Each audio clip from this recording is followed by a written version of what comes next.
పదవి విరమణ అనంతరం ఉద్యోగులకు ఇవ్వాల్సిన ఉద్యోగాంతర ప్రయోజనాలైన గ్రాడ్యుటీ, లీవ్ ఎన్కాష్మెంట్ తదితరాలను చెల్లించడంలో ప్రభుత్వం, దాని పర్యవేక్షణలోని సంస్థలు చేస్తున్న అసాధారణ జాప్యంపై ఏపీ హైకోర్టు తీవ్రంగా స్పందించింది.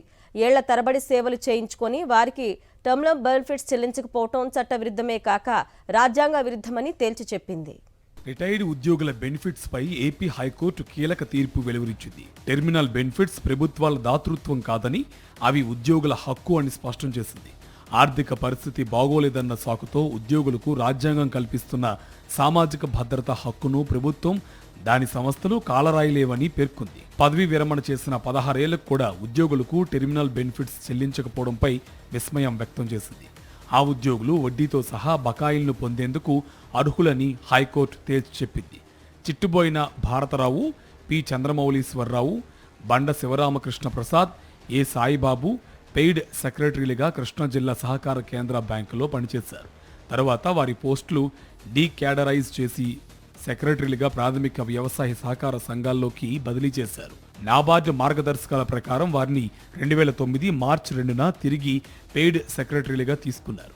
అప్పటి నుంచి పదవీ విరమణ వరకు వారికి గ్రాడ్యుటీ, లీవ్ ఎన్కాష్మెంట్ వంటి టెర్మినల్ బెనిఫిట్స్ చెల్లించలేదు. వీటి కోసం ప్రభుత్వం, డీసీసీబీలతో పోరాడి అలసపోయిన ఆ వృద్ధులు 2016లో హైకోర్టును ఆశ్రయించారు. ఈ వ్యాజ్యాలపై డీసీసీబీ తరపు న్యాయవాది వాదనలు వినిపిస్తూ పిటిషనర్లు కొంతకాలం పీఏసీఎస్లో పనిచేసినందున అవి వారి వాటా బెనిఫిట్స్ చెల్లించాలని వాదించారు. ఇరు పక్షాల వాదనలు విన్న న్యాయమూర్తి జస్టిస్ కుంచెం మల్లేశ్వరరావు ఇటీవల కీలక తీర్పు వెలువరించారు. టెర్మినల్ బెనిఫిట్స్ కోసం పిటిషన్లు దాఖలు చేసిన వారు సీనియర్ సిటిజన్లు. ఈ వయసులో అనేక ఆరోగ్య సమస్యలతో పాటు ఇతర సమస్యలు ఎదుర్కొంటూ ఉంటారు. వీరి నుంచి జీవితాంతం సేవలు తీసుకున్నారు. పదవీ విరమణ తర్వాత 16 ఏళ్లకు కూడా వారికి పదవీ విరమణ ప్రయోజనాలను ఇవ్వకపోవడం అమానవీయం, రాజ్యాంగ విరుద్ధమని హైకోర్టు అసహనం వ్యక్తం చేసింది. ఎలాంటి న్యాయపరమైన అడ్డంకులు లేకపోయినా వారికి బెనిఫిట్స్ చెల్లించలేదు. అది పిటిషనర్లు చట్టబద్ధమైన రాజ్యాంగ హక్కులను హరించినట్టే. గ్రాడ్యుటీ చెల్లింపు చట్టం సెక్షన్ 7 ప్రకారం ఉద్యోగి పదవీ విరమణ చేసి దరఖాస్తు చేసుకున్న నాటి నుంచి 30 రోజుల్లోపు చెల్లించాలి. లేదంటే ఆ రోజు నుంచి వడ్డీ కూడా చెల్లించాలి.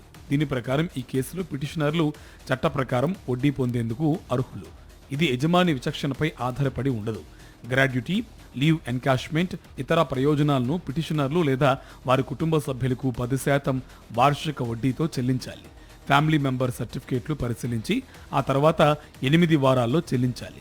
కోర్టు ఖర్చుల కింద పిటిషనర్లు ఒక్కొక్కరికి 10,000 ప్రభుత్వం, డీసీసీబీ, పీఏసీఎస్ చెల్లించాలని కోర్టు తీర్పునిచ్చింది.